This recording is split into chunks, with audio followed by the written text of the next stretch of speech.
This podcast is for information and entertainment purposes only. Statements and views expressed are not medical advice. This podcast and its hosts and producers disclaim responsibility for any possible adverse effects from the use of information herein. Guest opinions are their own, and this podcast does not endorse nor does it accept responsibility for statements made by guests. This podcast does not make any representations or warranties about guest qualifications or credibility. If you think you have a medical problem, consult a licensed physician. I read something today that surprised me, although I guess I don't know why. It shouldn't have. Michael Phelps, one of the most decorated Olympic athletes ever, battles depression and anxiety so badly that a few years ago, during a deep battle with it, he had to lock himself in his bedroom for days. During that time, he felt like he didn't want to live. He had nothing to live for. And the longer he spent in that room, he finally figured out that he needed help. He needed a way out. He checked himself into some treatment, and ever since then has been battling it with exercise, diet, and all the many things that you'll hear us discuss much more in depth in this episode. But it was just alarming to me that a guy like Michael Phelps battles something that I battle, that so many people around us battle. And so I guess, in some ways, Michael Phelps, like us, like you, like someone you know, he's a fit mess. In this episode, we'll talk with Johann Hari, author of Lost Connections, Uncovering the Real Causes of Depression and Unexpected Solutions, about why the science behind both appears to be changing. This is A Fit Mess with Zach and Jeremy. Yeah, it is. Quite the mess. Big stinky mess. Thanks for listening to the show. Thanks for being there. And thank you for all the kind reviews and feedback we've gotten on the first episode, which is now available at thefitmess.com. You can subscribe on Apple Podcasts or Google Play or Spotify or wherever you get your podcasts. We are there now, so thank you for your subscriptions there. I'm Jeremy, and that guy sitting over there is Zach. Hey, everyone. Hey, and, Jeremy. Hello. So as I said, on this episode, we're going to be joined by Johann Hari. He wrote the book Lost Connections. It was really a very life-changing book for me in terms of my relationship with my depression, my anxiety. We're going to have that for you in just a little bit. I do want to ask, if you have not already, please rate and review us on Apple Podcasts or whatever service you're using to get this show, because that is pretty much the best way you can help spread the word about it. And also, please spread the word about it and share it on Facebook, Twitter, Instagram, whatever. We're on all those sites, and you can get links to our pages, to all of that, at thefitmess.com. So, Zach, you and I have known each other a long time. I've been pretty open, I think, about my battle with my depression. I know some of yours, but I feel like I don't know your story. I don't know your struggle that well. I know you deal with anxiety a lot. You're always running a million miles a minute, but I don't know that I know your battle that well. Yeah, no, my battle is, I always thought that it was depression, exactly depression. But I always considered my anxiety level to be pretty normal. For me anyway, it was normal. And when I actually went out and got tested for anxiety, the person was like, a normal person is right around here, and here's the top of the scale, and then you're way up above that. So, it was an interesting realization for me to realize that people don't play out conversations that they have to have the next day, Mm-hmm. and every which way that conversation is going to go. Mm-hmm. Apparently that's not normal. That's not normal. I don't do that. But that's what I do. Yeah. You still do that? Is that still a struggle for you? It is to a certain extent. I really like to have a conversation played out in my head a couple of times before I actually have it. Right. Just so I don't look like, I feel like I'm going to look like an idiot if I Right. don't know what I'm going to say. Right. But when I'm in the moment, it doesn't matter. That's funny. It's weird. But so my depression really is it comes from my anxiety. I think my depression is caused by my anxiety. Interesting. So the more I can handle my anxiety, the lower my depression is. Is it because you feel like you don't live up to the thing you build up in your head, and so it creates a state of depression? Is that's like the trigger for you? Yeah, so I hold myself accountable to a bar that is way above Mm-hmm. where I would hold anyone else to. And when I fail to meet that, well, I failed.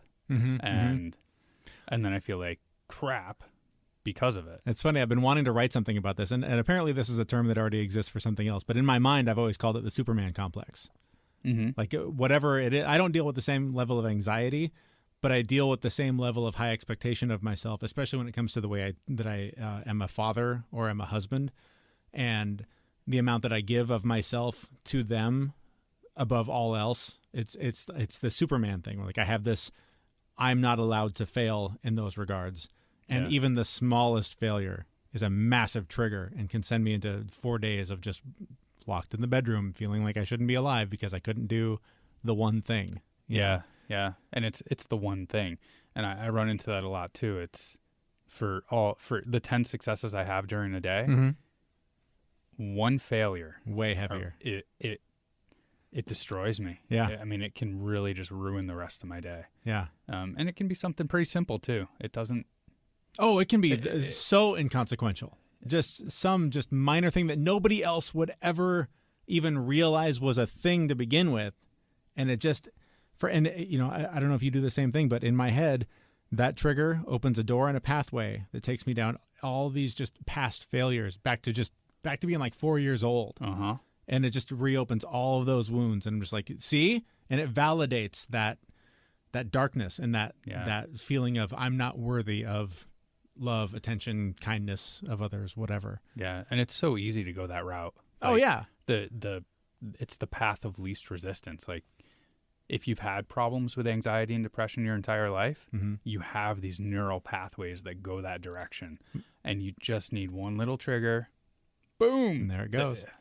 My therapist always says it's like playing the piano. If you know that song, that's the song you're going to play. Yeah. Trying to learn a new song, like not holding yourself to that high expectation, takes a lot of work and a lot of practice. And that's something that we're learning. And speaking of validation, that is something that our interview or our guest on this show really helped me with this year. This year has been a big year of transformation for me, a big year of change. Our guest, Johann Hari, wrote the book Lost Connections, and I had, toward the end of last year, had stopped taking medication for my depression. I had stopped using other substances for my depression. And when I came across his book that talks about a lot of the causes and a lot of the current beliefs about what causes depression and how to treat it, so much of the fears that I had, because I didn't take medication for years. I sort of just felt like I need to just fight this on my own for years, or I didn't really fully understand, I guess, to the degree that I suffered from it. But I eventually tried the medication. It didn't work for me over and over and over again. And all the years of not taking it and then experiencing the negative consequences of taking it, I felt really validated in what I read from this book, because he'll be the first one to tell you that he's not telling you not to take medication, but he's telling you there are other things that can be done to help much more substantially and much more significantly than medication. But he'll also tell you there's no quick fix, and this is a social change that has to happen. This is a grand rethinking of sort of the way we live our lives, especially, I think, in the West. But I might be putting words in his mouth on that part. But it's a fascinating conversation. We asked him for 10 minutes, and he gave us an hour and a half. This is not that hour and a half. This is a large majority of it. But I hope you will find this conversation as fascinating as I did. I literally could still be talking to him many days after we started that conversation. Yeah. Neither one of us were too intent on hanging the phone up. No. I hope he enjoyed it as well, because we took a lot of his time and he was very generous.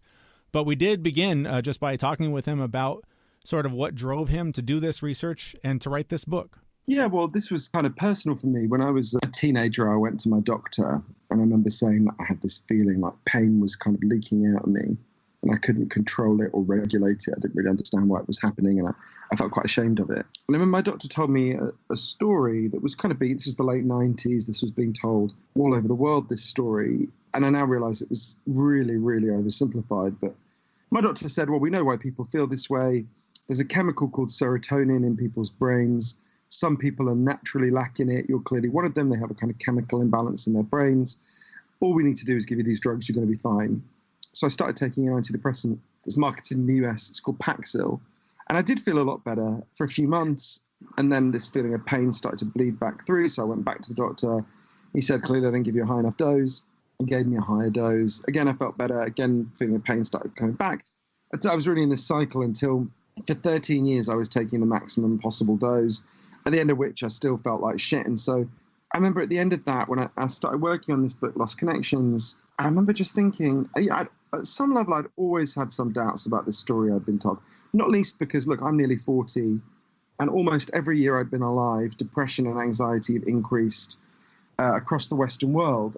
And I remember thinking, well, if it was just a chemical imbalance in people's brains, why would it be rising so much, right? Why would that be happening to all of us, or so many of us? But, I felt very committed to that story. So I ended up going on this big journey all over the world. I ended up traveling over 40,000 miles to really meet the leading scientific experts in the world about what actually causes depression and anxiety, and people with very different perspectives, from an Amish village in Indiana, because the Amish have very low levels of depression, to a city in Brazil where they banned advertising to see if that made people feel better, to a lab in Baltimore where they were giving people magic mushrooms to see if that would help. And I learned lots of things, but the core of what I learned is there's scientific evidence for 9 different causes of depression and anxiety, some of which are biological, but most of which are factors in the way we live.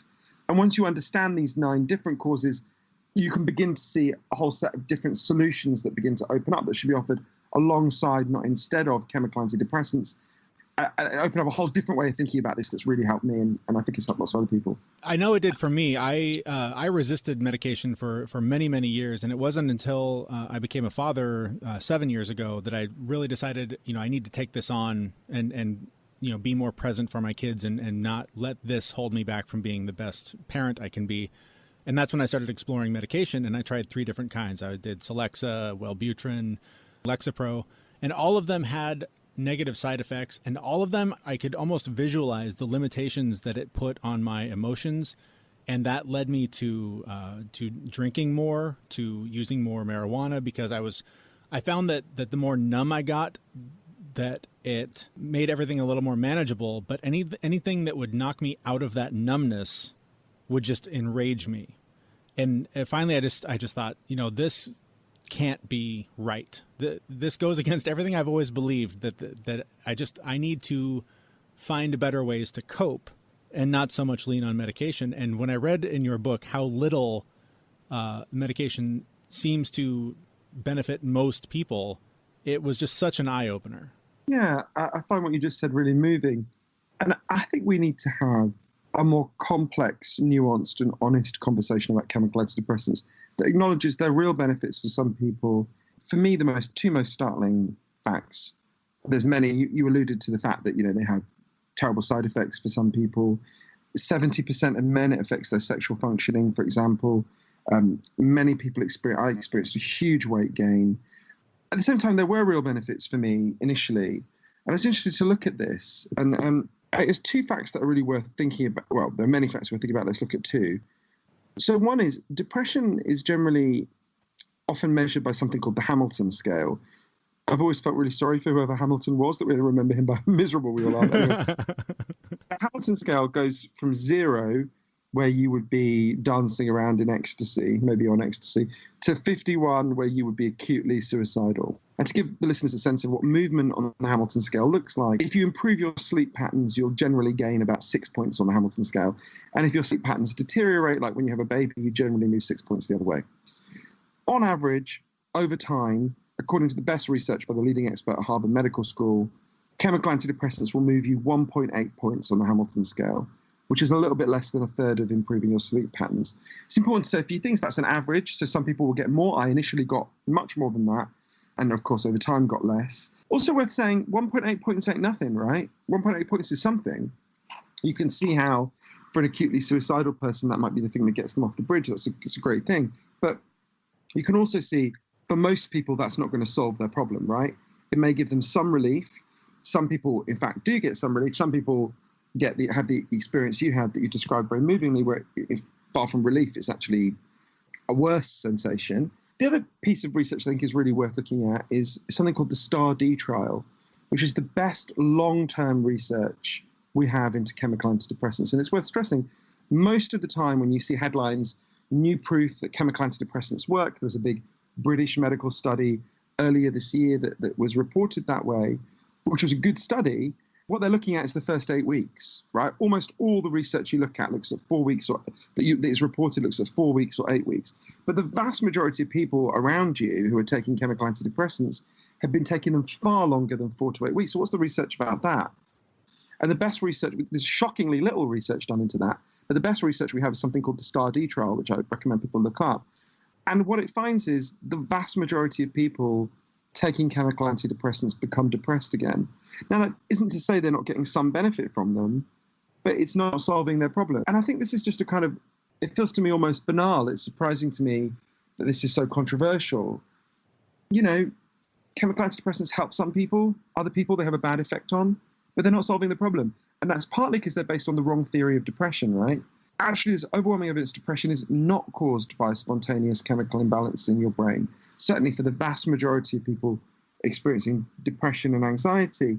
It's quite shocking to me to, you know, for example, the leading expert at Princeton, Professor Andrew Scull, says, these were his words, it's deeply misleading and unscientific to say depression is just caused by low serotonin.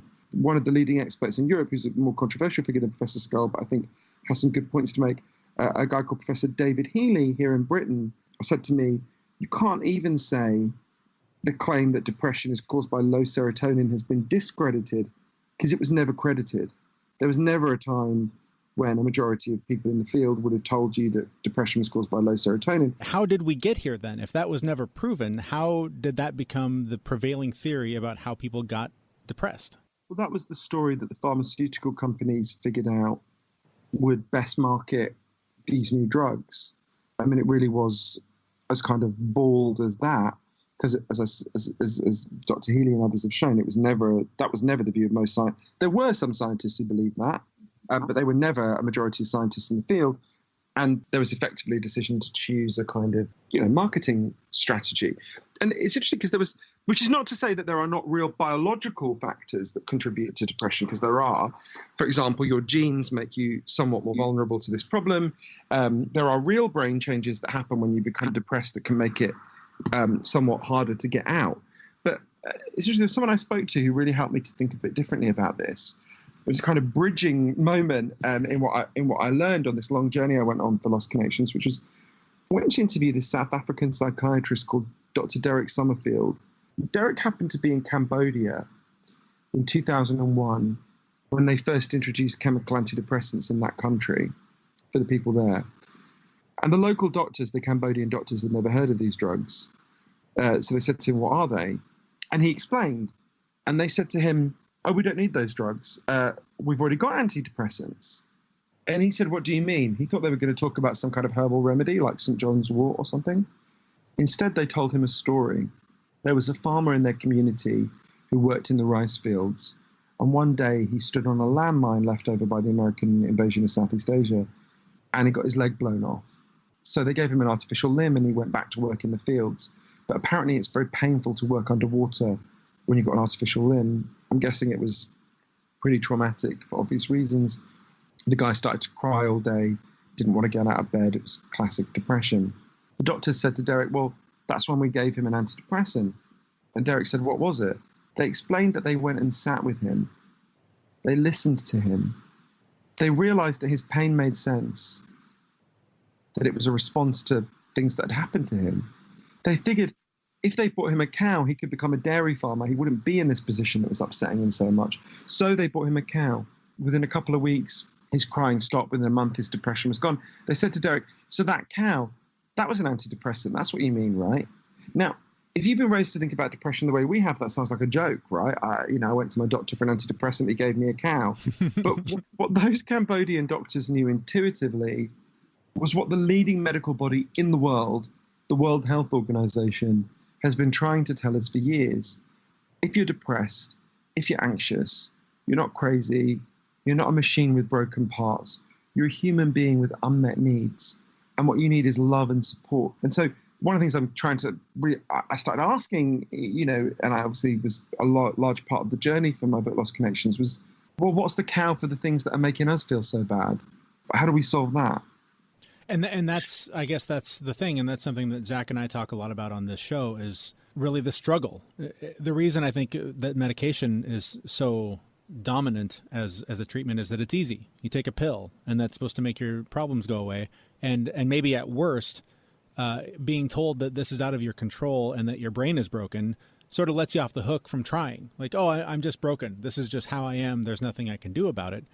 But one of the big takeaways for me for your book was that it is within my control. Yes, the depression that I've battled my entire life may have altered my brain in some ways, and that might make the challenge that much more challenging.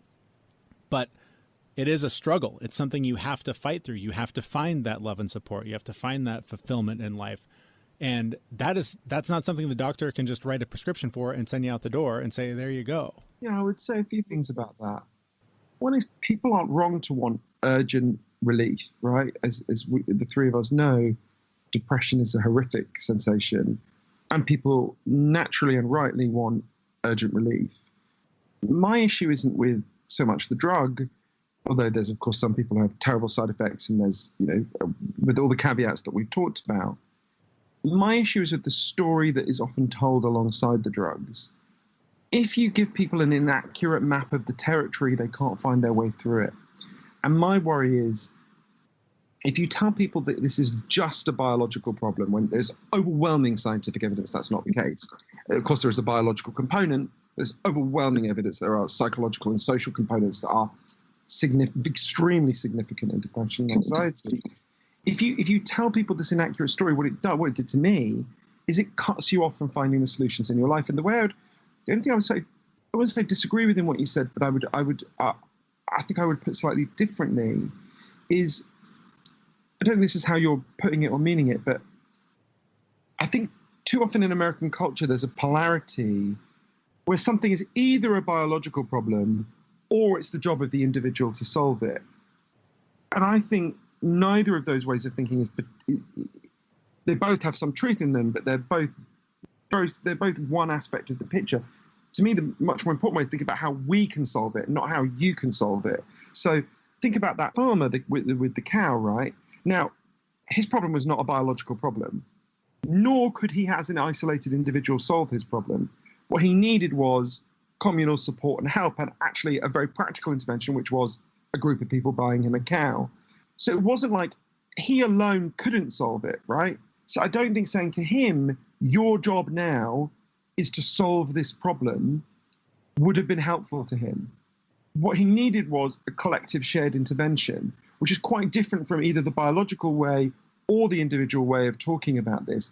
Most of the things that are driving up the epidemic of depression and anxiety that we're solving about, there are things that individuals can do, and of course the last third of the book is about what we can do, but most of those things can't be solved by isolated individuals. What they can be solved by is active citizens. So you as an isolated individual can't solve this problem. You as part of a citizenry that understands how we've all been made to feel so shit and that comes together to solve those problems. Let's think about an analogy, right? If we went back to the 1930s and we said, we're talking to an isolated, closeted gay man who felt like shit, right? As of course gay men did then, we would rightly now, if we could go back in time, we would set aside the biological argument. We'd say, well, it's not that you're biologically diseased, right? Which, of course, is the main thing they were told. We said, what can you as an isolated individual in the closet do? To be honest, not much, right? You're going to feel like shit. But what you can do is become part of a movement that deals with the reason why you're being treated so badly, right? And in fact, that's what happened. And now gay people, while they still face many challenges, are much less depressed than they were in the 1930s. Right. So I would just stress the collective aspects of change. And that can sound a bit abstract, so I'm sure we'll talk about some very specific examples of places that have done this that I've been to for the book. Do you see what I mean? Does that make sense? Yeah, and I think we agree, and I think that I clumsily was trying to articulate that it's not as simple as just a pill, but maybe the pill gets you enough energy to join a support group or to go to therapy or to inject yourself into things that can help to sort of start to bring you out. Because I do think it does have to start somewhere with that person, even just acknowledging that they have a problem or asking for help. Am I close? Yeah, I mean, I get a good example of one of the causes of depression and anxiety that I learned about, and one of the solutions, which I think really gets at what you're talking about. So we are the loneliest culture there's ever been. There's a study that asks Americans, how many close friends do you have who you could turn to in a crisis? And when they started doing it years ago, the most common answer was 5. Today, the most common answer is none. There are more people who have nobody to turn to than any other option. It's not the average, but it's the most common answer. You know, we are deeply social species. And one of the great experts on loneliness in the world, a wonderful man called Professor John Cacioppo at the University of Chicago, taught me a lot about this. Why do we exist? Why are we alive? One of the key reasons why everyone listening to your podcast is alive is because our ancestors on the savannas of Africa were really good at one thing. They weren't faster than the animals they took down. They weren't bigger than the animals they took down, but they were much better at banding together into groups and cooperating. Just like bees evolved to need a hive, humans evolved to need a tribe.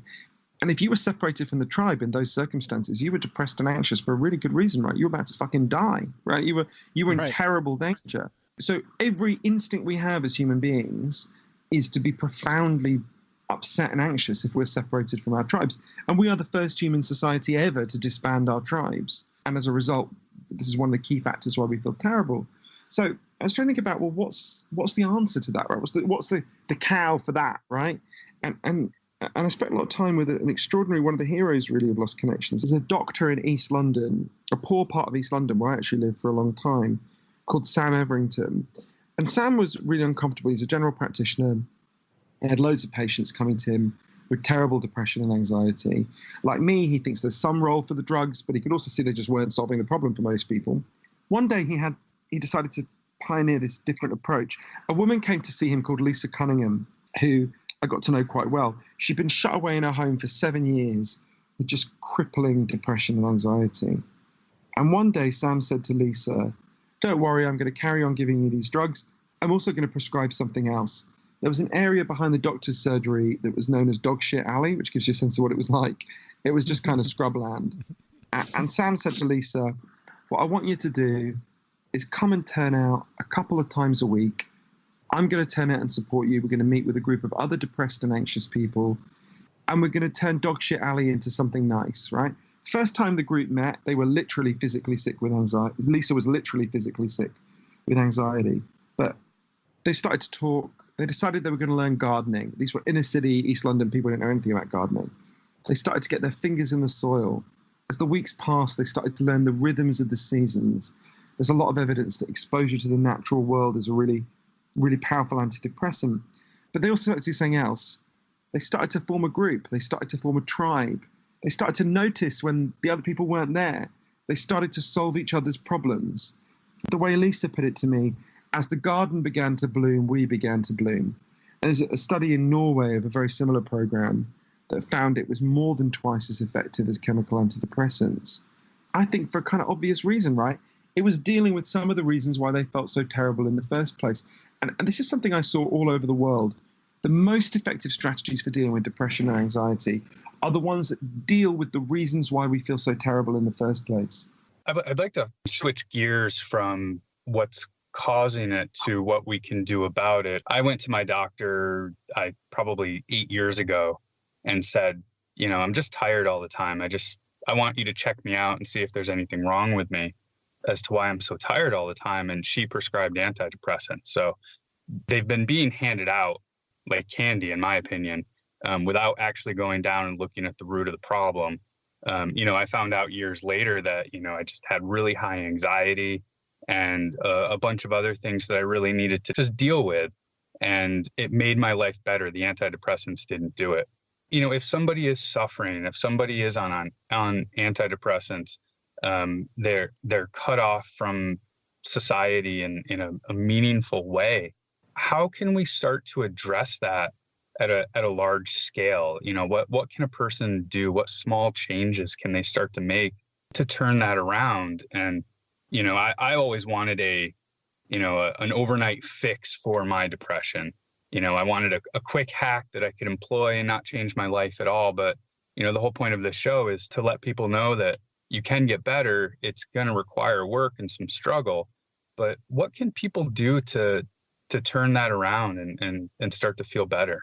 Yeah, so you've gone to exactly the most important question, and the last third of my book, Lost Connections, is really an attempt to answer that. And, there's lots of things I go through there, but the thing I most think about when you ask that question is, obviously I spoke to lots of scientists and I learned lots of evidence about this that I go through, but actually, I think the people who taught me most for Lost Connections were a different group of people entirely. And if it's okay with you, I'll just tell their story for a minute, because I think it's the core of the answer to your question, although there's many other things that we need to think about. Yeah. In the summer of 2011, on a big anonymous housing project in Berlin, a Turkish-German woman called Nuria Cengiz climbed out of her wheelchair and stuck a sign in her window. So Nuria lived on the ground floor. And the sign said something like, "I got a notice today saying that I'm going to be evicted from my apartment. And I've lived here, for decades. So next Thursday night, I'm going to kill myself."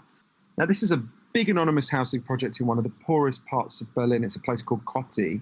And it was an area where no one really wanted to live. So basically 3 groups had ended up living there. It was recent Muslim immigrants like Nuria, punk squatters, and gay men.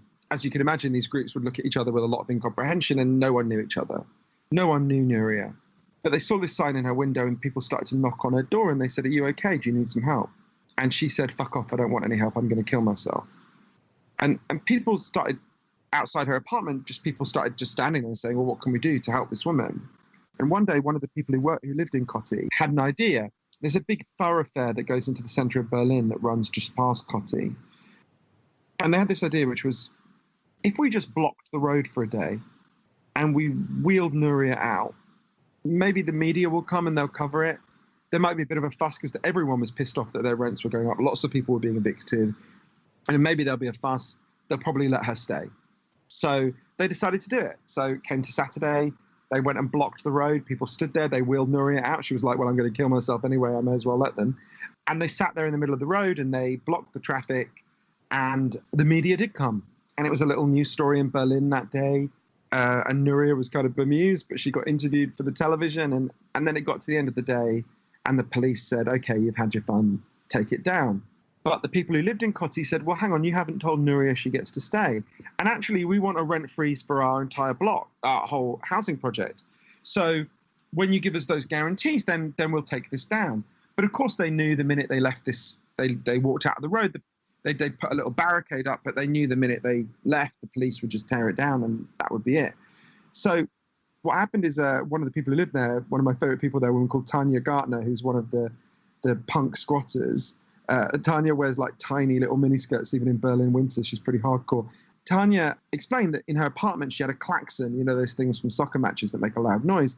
She said, "I'm going to go get my klaxon. What we're going to do is you're going to drop a timetable to man this barricade 24 hours a day until we get these guarantees. And if the police come to take it down, let off the klaxon and we'll all come down from our apartments and we'll stop them." So people who didn't know each other, would never have met, start signing up, right, to man the barricade.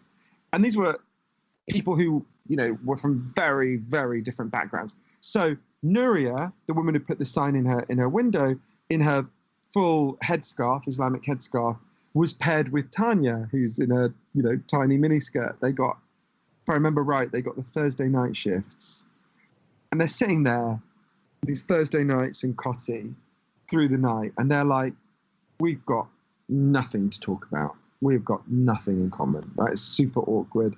Tanya just taps away on her laptop. But as the nights go by, they started to talk. They realized they had something incredibly powerful in common. Nuria had come to live in Berlin when she was 17 years old from a little village in Turkey. And she came with her 2 young children. And her job was to raise enough money, working 3 jobs, to send back for her husband in Turkey. After she'd been in Berlin for a year, she got word from home that her husband had died.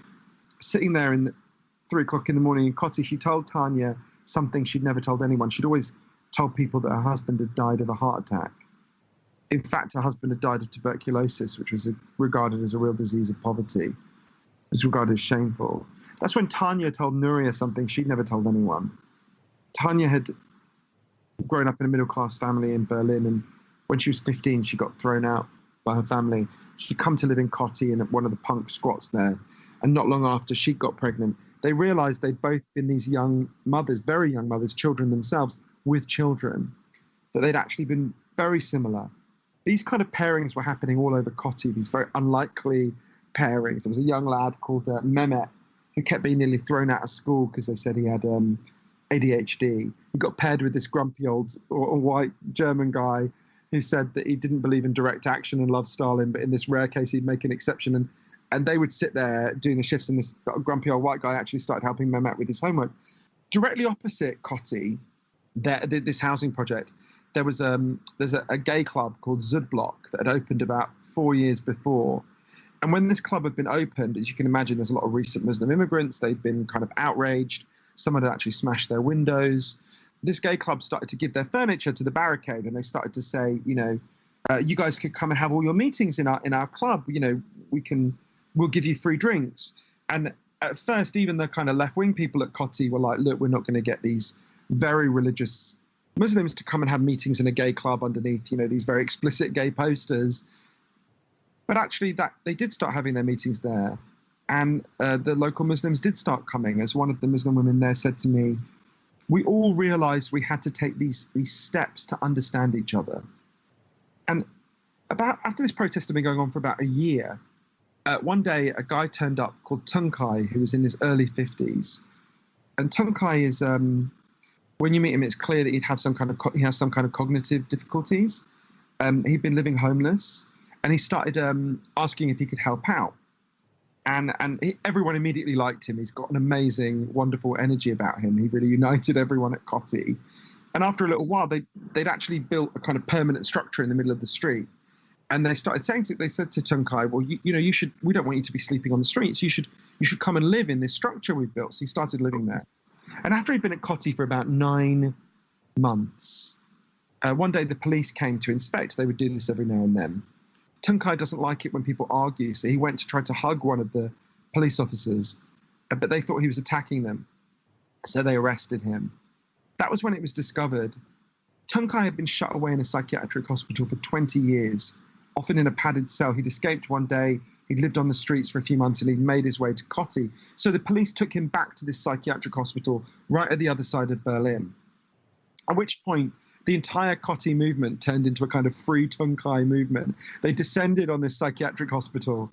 And I remember how shocked these psychiatrists were, right? They suddenly got these very camp gay men, these Muslims in headscarves, and these punks demanding the release of this person they've had locked away for 20 years. They were completely baffled. But I remember Uli, one of the protesters, saying to them, but he doesn't belong with you. You don't love him. We love him. He belongs with us. It took a while, but they got Tunkai back. Many things happened at Cottey. I guess the obvious headline is they got a rent freeze for their entire housing project. They then launched a referendum initiative to keep rents down across the city, a ballot initiative that got the largest number of signatures in the history of the city of Berlin. But I remember the last time I saw Nuria, she said to me, I'm really glad I got to stay in my neighborhood. That's great. I gained so much more than that. I was surrounded by all these amazing people all along, and I never knew. I remember another one of the Turkish German women who took part in the protests there, a woman called Neriman Manker, said to me, when she'd grown up in Turkey, she grew up in a village, and she called her whole village home. And then she came to live in the Western world, and she learned that what we're meant to call home is just our four walls. And then she said that this whole protest began, and she started to call this whole place her home and all these people her home. And she realized all this time she'd been living in the Western world, she'd in some sense been homeless, because our sense of home is not big enough to meet our need for belonging. The reason I think about Cottey in response to your question is, one of the things that was so clear to me, think about these people, right? Nuria was suicidal. Tunkai was shut away in a padded cell. Mehmet kept being told that he had ADHD, right? They were going to throw him out of school. These people, they didn't need to be drugged. They needed to be together. And it didn't take much. One of the things that's amazing to me at Cottey, much as I love those people, is in some ways they're not exceptional, right? That this was just beneath the surface, this hunger for reconnection, this hunger for meaning and purpose was so close to the surface for so long. And it didn't take much for them to tap that, right? And for them to be so happy when they found it, and for them to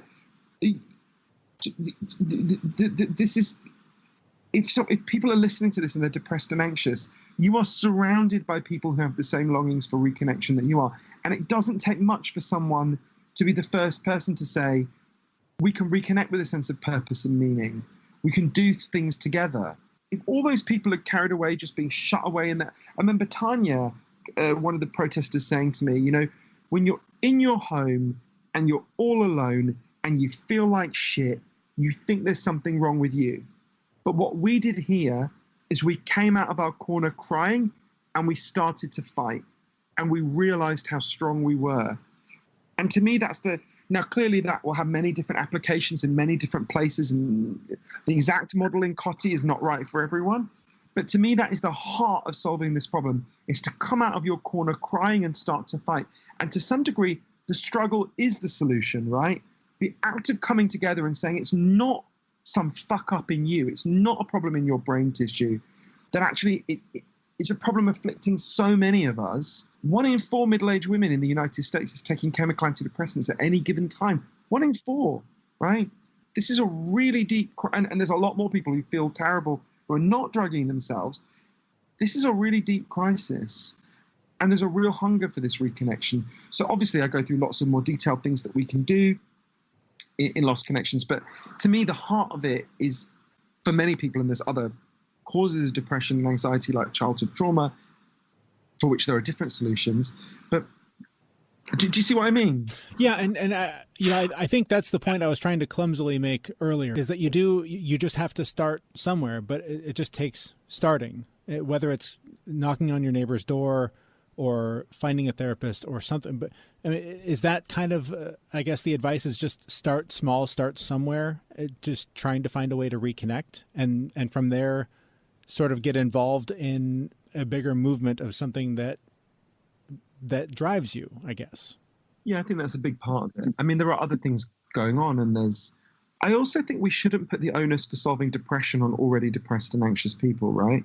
We don't say the problem of solving car accidents has to be solved by people who've just been mangled in a car wreck, right? Right. We don't say, you know, precisely because we know that car accidents are a potential problem for everyone, we have a whole social infrastructure to deal with it, right? So we have driving tests and seatbelts and airbags.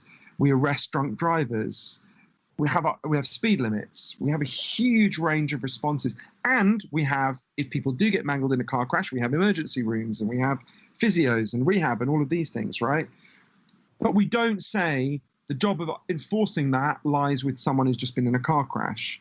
In fact, we would regard that as really weird.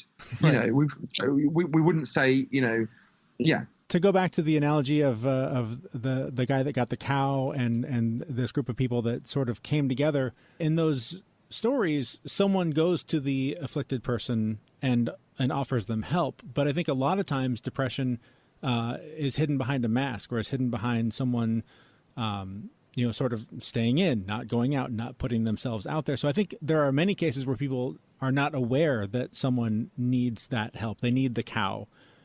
So I guess for that person who's sitting there going, who's going to bring me a cow?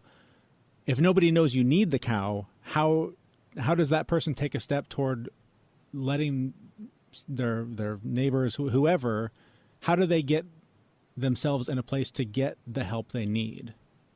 I think that's a good point. I think part of it comes right back to where we started.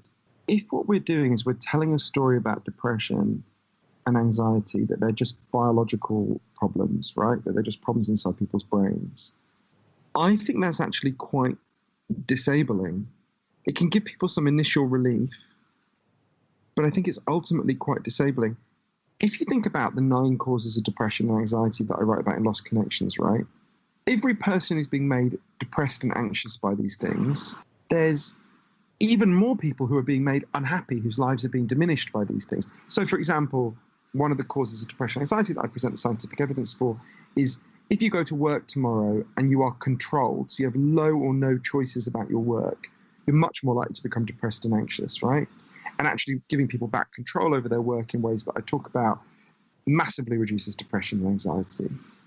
Now, some people are being made depressed and anxious by the lack of control at work. Most people are being made less happy than they could be by it, right? And there's something about actually, if we look at the real causes of depression and anxiety, that actually unites all of us, right? Or almost all of us. It actually shows that far from saying, well, throw a bit of charity to this biologically broken person, what we're saying is we're all part of a system that's making us feel less good than we could. And actually, let's fight together for the things that, if we win the things that will reduce depression and anxiety, everyone's life, including the lives of people who are not depressed and anxious, will be improved. I guess the core of a lot of what I'm talking about is everyone knows that they've got natural physical needs, right? You need food, you need water, you need shelter, you need clean air. If I took those things away from you, you'd be screwed real fast, right? Right. But there's equally strong evidence that we have natural psychological needs. You need to feel you belong. You need to feel your life has meaning and purpose. You need to feel that people see you and value you. You need to feel you've got a future that makes sense. And our culture's good at lots of things, but we're getting less and less good at meeting these deep underlying psychological problems. And that's where we have to go to the heart of the crisis and do the very practical things that I talk about in the book that at the beginning of dealing with it. I don't claim to have all the answers to this. Obviously, it's a huge problem, but I do think there's lots of very practical things that I reported on for the book that I've seen tried in other countries that are giving people a lot of relief and reducing these problems.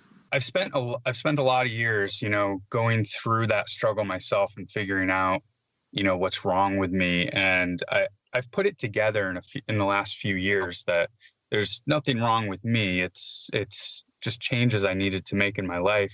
First, to kind of go back to what Jeremy said at the very beginning, thank you so much for writing this book. I mean, as I was reading it, it's validated so much of what I've been feeling around, it's not me that's broken. It's, drug companies that are getting drugs through the FDA that's broken. And one of the reasons that we're doing this podcast is so that, we've done a fair amount of healing ourselves, and we want to pass that on to other people. And your book is, it's that information, right? That's the thing that people need to realize, is that they're not necessarily broken. And there is a way to heal that doesn't involve, what society is trying to sell us. I really appreciate that, because I think the real heart of what I learned and what I want to pass on to people is to say your pain makes sense, right? This is the most important insight. People feel these ways for a reason, and those reasons are not hard to understand. They may seem mysterious when you're in the throes of depression, because it does feel like a kind of fog, but they're not hard to understand. And I feel, in a way, a big part of my job is just to give people permission to know the things that in their heart they already know. And it's been a really weird experience for me, because before my book came out, I remember sitting literally the night before it came out with one of my closest friends and saying, to be honest, I think the reaction to my book is going to be, well, no shit, Sherlock, did we need you to tell us that, right? Like and what amazed me was the book came out and I kept being introduced in interviews where he would say, and now we're going to talk to Johann Hari, who's written an incredibly controversial new book, where far from people receiving these things as banal and obvious, I kept being presented like I was some kind of crazy heretic who was, of course the things I'm saying are the views of the World Health Organization, the leading medical body in the world, some of the leading scientists in the world. But it was, I remember one interviewer telling me it was controversial to say loneliness caused depression. I thought, how did it become so disconnected from really obvious things? How did we get to a point where telling people that if you're controlled at work, if you've had a terribly traumatic childhood, if you're acutely lonely, if you're soaking up humiliation all day, that's going to make you feel terrible. That these are causes of depression. It's a bizarre, and I remember being in a TV debate, for example, with a perfectly admirable doctor and talking about the social causes of depression and anxiety. And she kept saying to me, but we know that life events can cause depression, right? I'm saying, no, I'm not talking about life events like your dog being run over. I'm talking about deep social causes. And she literally just couldn't understand what I was saying, right? It's not that she's an unintelligent person. It's just that this is such an ideological dogma, right? That we've been so blinded to these deeper causes, partly by the pharmaceutical companies, but partly by these deeper forces. When I was a child, Margaret Thatcher said, there's no such thing as society. There's only individuals and their families, right? And as you can probably guess, I was never a fan of Margaret Thatcher, but that we really internalize that, right? Mm-hmm. To the point where if someone comes along and says, actually, there are these deep social causes of depression and anxiety, and we have to solve them together, some people think what I'm saying is you all need to go and live in the woods and do yoga or something as isolated individuals. It's really fascinating when people can't hear what you're saying because there's a really deep ideological dogma. So I've had this a lot with, someone say, but we can't socially solve anything, right? And it's incredible to instill that idea in people's minds. I remember sitting with a group of very admirable people who told me, we're not going to have any social change. And by coincidence, one of them was a woman, a white woman, one of them was an African-American man, and one of them was disabled. But I was saying, right, let's think about the four groups that we belong to, and let's think about the changes that we are. I mean, my grandmothers were not allowed to have bank accounts once they got married, right? Obviously, a woman doesn't need me to mansplain that to them. An African-American doesn't need me to tell them about the transformations in their group. As a gay person, changes are very obvious. And for a disabled person, changes are very obvious. We are all the beneficiaries of deep changes that seemed impossible when they were first proposed, right? The weekend was a super radical idea when labor unions first started fighting for it, right? But there's a tendency to write that out of history and act like social change isn't possible. Social change is the norm, right? Now, obviously, we're in a moment of deep political pessimism for all sorts of reasons, but it's very interesting to me when, I wouldn't make great claims for myself, but I think I am a good, clear communicator. And it's really interesting when you're saying something quite clearly and people can't hear you. And I'm fascinated by that. And I try to approach that in a spirit of curiosity. Why can't this person hear what I'm saying? So it's been a really interesting process of, look, the message has resonated really widely and lots of people have heard the message and responded to it in the way you guys did. It's also really fascinating when people hear something you're not saying, whether it's some people hearing me as saying, burn your chemical antidepressants, they have no role to play, which I very explicitly don't say in the book. In fact, I say, they do have a role for some people, but we've got to just be honest about the limitations. Or when people hear you saying, so you're saying it's my fault, because if some people think that we really are trapped in this dichotomy between either your biology or you as an isolated individual have to solve it, or people think you're saying, and it's all sorts of things. It's just really interesting to hear the kind of ideological barriers that have been erected in people's minds to actually understanding why we feel this way, and if we block the understanding, then we can't get to the solutions, right?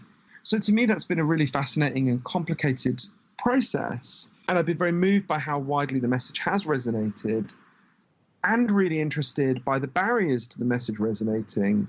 I think both those aspects of it are really interesting because I don't think this isn't like explaining quantum physics to people, right? This cuts with our intuition, not against our intuitions. These are not radical ideas, as I say. The World Health Organization are the people who are saying we need to talk less about chemical imbalances, more about power imbalances. They've been very explicit about this, that what's called the biomedical model, the idea that it's just a problem in your brain that just has to be solved with drugs. They've said that is really letting people down. In fact, they said we need to abandon that model, which of course doesn't mean abandoning all the drugs, for a much more complicated and nuanced way of talking about these problems. It's fascinating that you can have that as the position of the main medical body in the world, and yet explaining that is not the view that is told to ordinary people when they go to their doctor, right? And one of my nephews, who's a teenager, one of his best friends went to the doctor with depression just after the book came out and was told by the doctor he had a dopamine imbalance in his brain. And I thought, Jesus, in the 20 years from me going to the doctor to him going to the doctor, the only shift is he's not told it's serotonin, now he's told it's dopamine imbalance. This is really, we can do a lot better than this. I was telling somebody the other day that 2 points there, it's unfortunate that I say this line as often as I do, but common sense isn't quite as common as we all want to believe it is. And someone's belief structure, right? I mean, if you're told something from childhood and you have a belief that, people hold their beliefs like they're babies, right? It's very personal to them. And I spend a lot of my time going against those beliefs with other people. And a lot of people think I'm calling their baby ugly, which they react violently to. And there's a lot of arguments that happen. But I think you've got a really interesting point there, because, and I understand the resistance to these ideas because I felt very resistant to them, as I talked about in the book, right? There's this British psychologist who said that one of the most powerful things you can ever do is give people a story about their distress. And if I think about the chemical imbalance story that I was told, right? Why did I cling to that for 13 years? I'm not a stupid person, right? At some level, I knew that couldn't be enough to explain this. I had studied the social sciences, right? How could it be that I didn't apply this to myself? And I do think if you're given a story about your pain, even if that story doesn't work very well, at least you feel like you know where you are, right? It's like if you think about your pain as a wild animal that can savage you, what a story does, even a bad story, is it puts it on a leash. At least you feel you understand it, right? And there's a period of transition when you're leaving a bad story and going into what I think of as a better, more complex, more true story, which is profoundly destabilizing. There's a moment in which you think, well, if that's not right, then I don't understand my pain. And that's a moment of profound vulnerability, because then you feel like, oh, shit, someone's taken the leash off, right? Am I going to be savaged here? So I understand why there's a lot of resistance, and I understand why it can seem really painful and hard to make that adjustment. And also, the truth is, there's disempowering things about the chemical imbalance story. I think that the story we're talking about is much more empowering. But I can understand why that's destabilizing, because there are people who are stuck. It's a lot of people who are stuck. What do you tell that person that's stuck, that's too exhausted to watch TV, that can't join a gardening club, that can't join a social movement? What is the message to that person from your book? That how do you guide them out based on what you've learned? I would try to use the cow principle. I'd say the rest of us are going to unite and fight for you so that we can change your circumstances with you, right? So what I would try to do is, well, first of all, I give them a lot of love and support. I'd say your pain makes sense. It's not your fault you feel this way. It's not because you're biologically broken, although there are some biological factors that may be at play. You need a lot of love and practical support. I would try to sit with them and listen to them.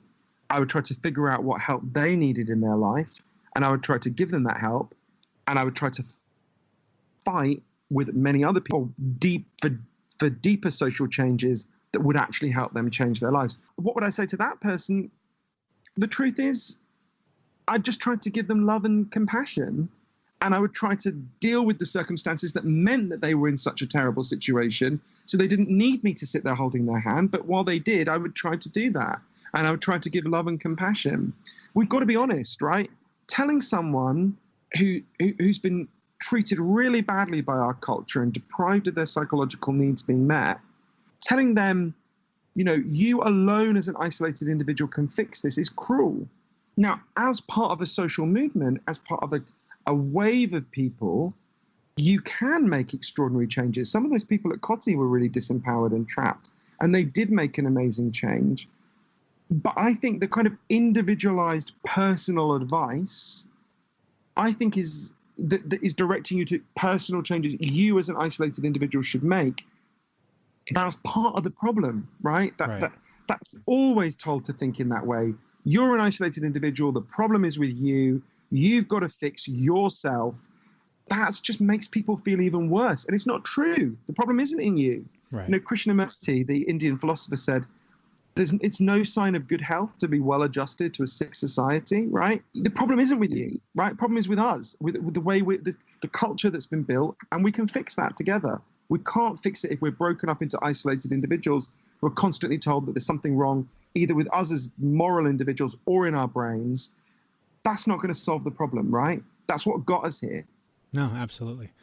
Johan, I asked you for 10 minutes, And you gave us so much more. And I could talk to you all day. This stuff is fascinating. It's stuff that I'm passionate about. And again, your book was a big catalyst in some pretty significant life changes that I made that so far are for the better.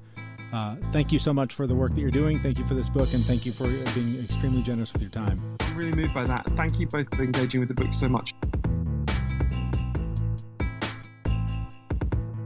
All right, again, thank you to Johann Hari. The book is titled Lost Connections. You can buy that through Amazon. We have a link on our website, thefitmess.com. Again, just for me, I hope for you, the listener, also just a fascinating conversation about a very complex and difficult topic. I do sort of want to point one thing out in terms of my own challenge, my own battle with this, as it relates to some of the things we were talking about. Reading his book was really powerful for me because I had also been told the tale of, it's a physical issue in you. There's something broken in you that makes you depressed. You can't really do anything about it except live through it. When it's bad, just experience it, wait for it to go away, and that's really all you can do. Reading his book opened me up to the possibility that maybe I'm not broken, but I live in a broken society. And it sort of took the shackles off and allowed me to view my struggle with it in what so far is a healthier way. Changing that perception for me opened me up to making some dietary changes, making some physical exercise changes, and sort of taking the battle a little more seriously. So I by no means want to give the idea that this is something that a depressed person, it's up to them to change, that there's something that they can necessarily do today to feel better. But if you are, as in the analogy he used, the person in the car crash, the person that's been badly wounded, if you're badly wounded and nobody sees that you're badly wounded, you're not going to get help. Or it's very unlikely that you're going to get help. So I would just encourage you that if you are that person that is just stuck, you can't get out of it, whatever you can't get off the couch, you can't leave your house for days on end, whatever it is, when you have the strength, because I know for me it's ups and downs, it's swings. When you're in the ups, make a phone call, tell somebody, write an email, reach out in any way you can. While you're in the car that's burning, wave your hands so somebody can come over and pull you out and help you, because it's not your responsibility to fix yourself. But if nobody knows you're hurting, nobody can help you. Nobody. I find it to be very rare that someone will help you if you don't ask for help. Right. And depression is just it's one of those beasts that will keep you down. If you've never experienced real depression, it's not just sadness. No, it's not a bad day. Right. It's hopelessness. Mm-hmm. And I completely agree with you. If you have that moment of realization mm-hmm. that you are depressed and it's just a little bit better, wave your arms, wave your legs, whatever you can wave, get somebody to notice, because getting help is the only way you're going to get better. Yeah. I want to give you the cow, but if I don't know you need the cow, I don't know to give you a cow. We all need a cow. We all need a cow. It's just a matter of figuring out what's the cow for that. But in today's society, I want 10 cows. I want 20 cows. Sure. The more the better, right? Yeah. More. If I don't have enough, then there's a trigger. I'm going to get depressed. I do want to thank you though for, telling me about this book. Jeremy found this book originally, and I didn't read it until a couple of weeks before the interview. Mm-hmm. And man, it really is validating. So yeah, and I hope that is the takeaway. That ultimately, that is what I think we're trying to do, especially with this episode, is to validate your feelings. If you are someone that battles with this, it's not you. You're not broken. There might be some chemical thing that medication can help, like he said, a little bit. And maybe that little bit is all you need to take the next step, to find another resource that works for you. For me, getting off that pill, reading this book, changed my diet, got me in the gym, and my battles with depression, when I have them, are shorter. I'm exploring new tools to battle it every day, and it's only been better and better since I opened this book, and it really it changed my life. So I hope that you will read it. I hope you got something out of that interview with Mr. Hari. And I think that's it for this episode. Thank you for listening. If you haven't already, subscribe on Apple Podcasts or Google or wherever you get your shows.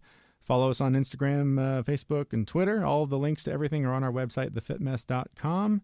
And we'll be throwing up some more blogs and some things up there. But the goal, now that we've done a couple of these, we're going to try and roll these out every couple weeks, I think on Sundays or Mondays. So please subscribe, tell your friends, and share this with anyone that you think it might be helpful for. Tell everyone you know. Yes, and please, feedback, questions, comments, reach out. We want this to be a community. We don't want this to be a one-way conversation. So please be in touch with us, and we will respond, I promise. So, Jeremy, before we go, yeah, I do have one challenge I want to throw your way. Good, because I got nothing but time. Yeah, I know. So, one of the things, I'm really sensitive to food. If I'm eating really crappy, I can notice my depression actually getting worse or my anxiety getting worse. Yeah, how was Halloween for you? Oh, we're recording this the day after Halloween, yeah. And I've eaten way too many Kit Kats today. A couple of Reese's peanut butter cups. Brutal. My diet the last week or two has been pretty off, mm-hmm. and amazingly, I can feel the difference. Mm-hmm. Like I'm just not operating the way I normally am, and it's got me in a little bit of a funk. Mm-hmm. So before we go, mm-hmm. before we come back, I want to challenge you to be an accountability partner for me. Okay. And let's make sure that we have nice, clean eating until Thanksgiving rolls around. Okay, so we will have another show that we'll post on the 19th. So we will update progress at that point. That will be just days away from Thanksgiving. Yep. So really, in terms of accountability, we just have to get through the 19th. And then essentially, then we could fake it. Then we can fake it. We can totally just be liars if we wanted to. But okay, well, and I will say challenge accepted. However, I've already challenged myself to that after also eating like shit on Thanksgiving, and just going like, I cannot. I just feel awful. I've been trying to drink as much water as I can today, just flush my system out. Last night I was researching like, should I fast after all this garbage I just put in my body, which I'm not doing, by the way. But I was like, that's it. I know I cannot beat the holidays. The holidays are more powerful than me. So I blew it on Halloween. I'm going to blow it on Thanksgiving. The in-between is mine. So I'm gonna stay clean until Thanksgiving as well. So how are you going to eat? How are you going to eat clean? Are you going to go low fat? Oh, God, no. No, I've had a lot of success this year with keto or keto light, basically. Just cutting out low carbs as much as possible. Lots of fats, lots of protein, lots of exercise, lots of water. That's kind of the plan I'm going to stick with. All right. So until Thanksgiving, low carb, keto-ish. Deal. Nice. I can't wait to go through the keto flu. Oh, God. It's after all the Kit Kats. I'm sweating right now. All right. That's it. We will see you in a couple of weeks at thefitmess.com.